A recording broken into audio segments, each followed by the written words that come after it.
Peace and blessings, peace and blessings. I want to read you a chapter out of one of my favorite books, When the World Was Black, The Untold History of the World's First Civilizations. What are you told about black people? Where we come from in our history?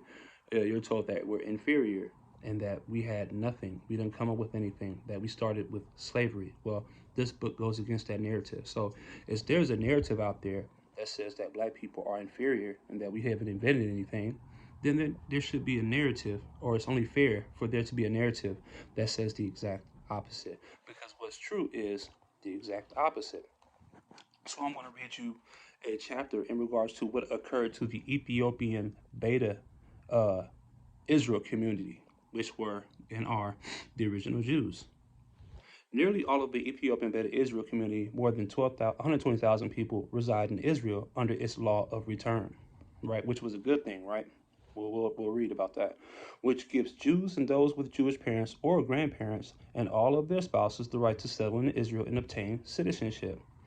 In what seemed like an unprecedented act of humanitarianism, the otherwise xenophobic and repressive Israeli government mounted rescue operations for them, not mostly during Operation Moses, 1984, Operation Sheba, 1985, and Operation Solomon, 1991. Why not, right? They are, after all, who Dr. Yosef ben Jochannan and Rudolf Windsor called the original Jews. These indigenous Ethiopian people were among the first to adopt the laws of Judaism, long before Judaism became overwhelmingly white. And with such a high frequency of haplogroup A, they represent the original people of the planet itself, all a part of the plan. So why did Israel relocate them? Well, to exterminate them. Israel recently enacted sterilization programs to promote the decline of the growing Beta Israel population. If this continues, within a few decades, there will be no more Beta Israel, all a part of the plan. And this is a major part of why this book is written. Exactly. The original people of the planet are being written out of history, not merely a literal sense, but not in the meaning of a literary sense, but a literal sense. We should know very well that European historians spent hundreds of years hiding or distorting the black contribution to world civilization. It's like I said, right? Were it not for the efforts of a few honest white historians and hundreds of tireless black scholars, we would not know that this contribution was no more contribution, but essentially the foundation of world civilization itself. Yet, the attempts to undermine the black role in history continue to the present day. Western scientists use new language and theories to transplant out of Africa the origins of everything that matters. To where? It doesn't matter, so long as it doesn't come from black people. If you're not familiar with this history, you'll learn more about it when you read its section titled, They Said We Were Savages. But the campaign to destroy black history in text pales in comparison to the campaign to destroy black history in person. The survival of nearly every indigenous black people who set up the globe is threatened daily.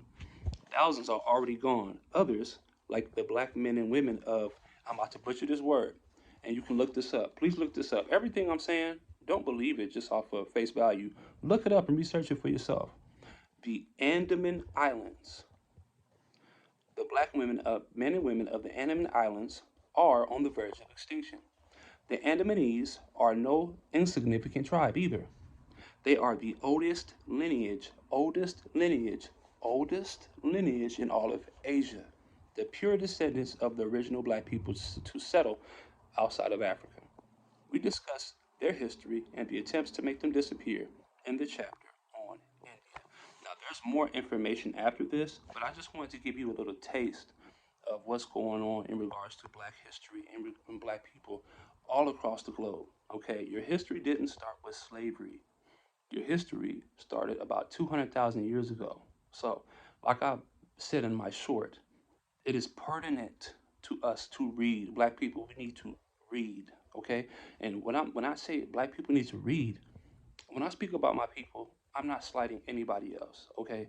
I believe that every nationality should be sufficient on their own without having to rely on another nationality. And unfortunately, black people, we depend on every nationality, and every nationality depends on us, and we make them rich, right?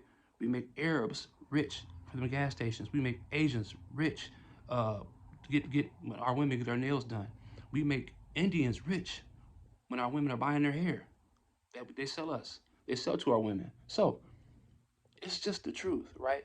We need to be more self-sufficient, right? And put the love back into ourselves, put the humanitarianism back into ourselves. We are human, we are people.